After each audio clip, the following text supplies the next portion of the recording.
Apa khabar murid-murid? Selamat kembali kepada channel saya. Nama saya Mr. Q.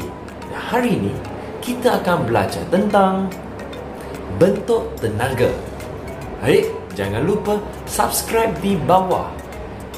Tanpa membuang masa, jom kita mula sekarang.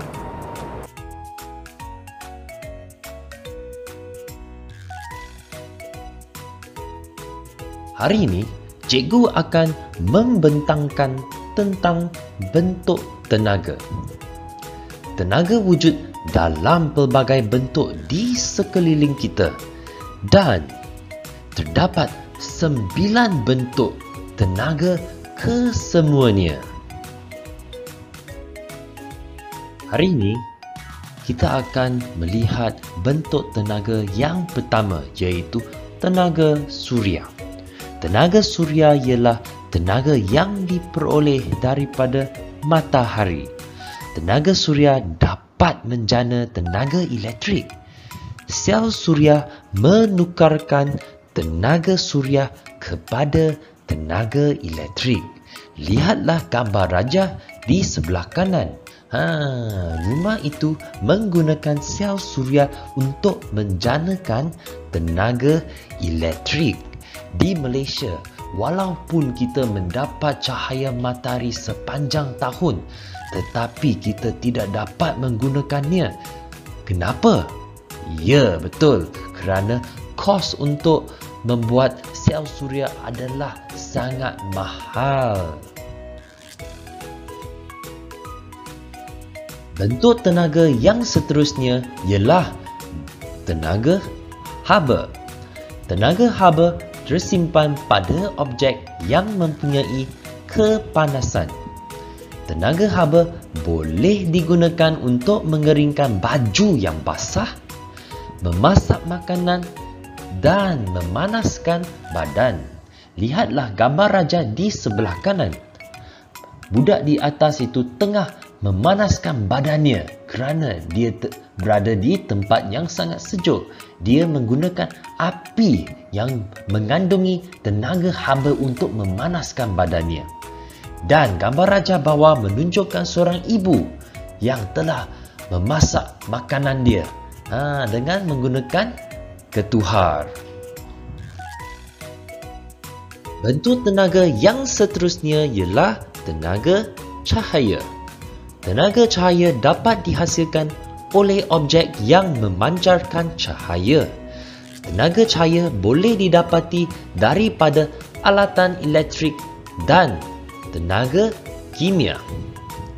Gambar raja di atas menunjukkan 3 objek yang boleh memancarkan cahaya, iaitu lilin, kayu api dan juga lampu suluh.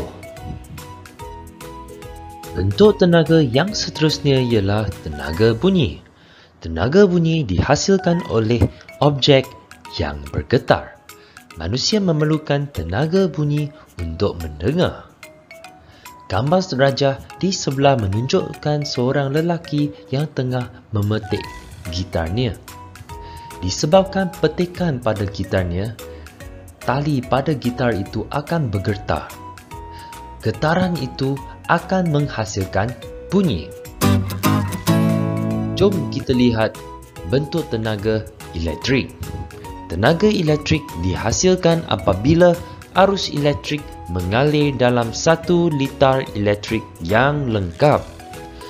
Alatan-alatan di sebelah kiri menunjukkan bahawa tenaga elektrik sangat penting. Kalau tidak, peti sejuk di sebelah kiri tidak akan berfungsi dan kita tidak akan dapat menonton televisyen.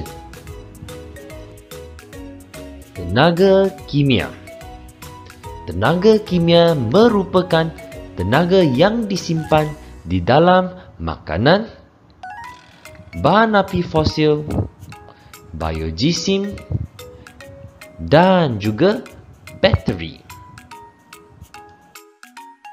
Tenaga kinetik. Tenaga kinetik ialah tenaga yang terdapat pada sebarang objek yang bergerak. Semakin laju sesuatu objek bergerak, semakin besar tenaga kinetiknya. Lihatlah dua gambar yang ditunjukkan ini. Gambar raja di atas menunjukkan seorang lelaki yang tengah berjogging. Manakala gambar di bawah menunjukkan orang-orang yang tengah bermain dengan roller coaster. Antara dua gambar ini, yang manakah mempunyai tenaga kinetik yang lebih tinggi? Syabas, ya betul. Gambar raja di bawah menunjukkan tenaga kinetik yang lebih kerana pergerakan roller coaster adalah lebih laju daripada berjogging. Tenaga keupayaan.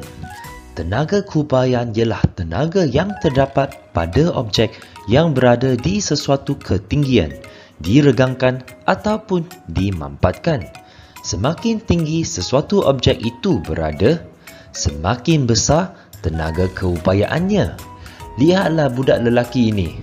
Budak lelaki ini telah panjat terlalu tinggi dan dia sekarang berasa gayat dan takut dia akan terjatuh ke dalam kolam renang.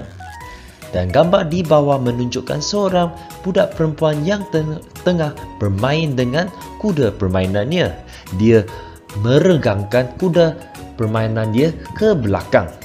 Dan dengan itu, kuda permainan itu telah mendapat tenaga keupayaan yang tinggi. Bentuk tenaga yang terakhir yang kita akan bincangkan pada hari ini ialah tenaga nuklear. Tenaga nuklear berasal daripada bahan nuklear seperti uranium. Tenaga nuklear dihasilkan dalam reaktor nuklear. Gambar raja di sebelah menunjukkan satu reaktor nuklear. Okey. Terima kasih kerana bersama saya sehingga penghujung pembelajaran ini. Saya harap anda semua memahami apa yang saya cuba sampaikan. Dan kita akan berjumpa lagi di video yang seterusnya.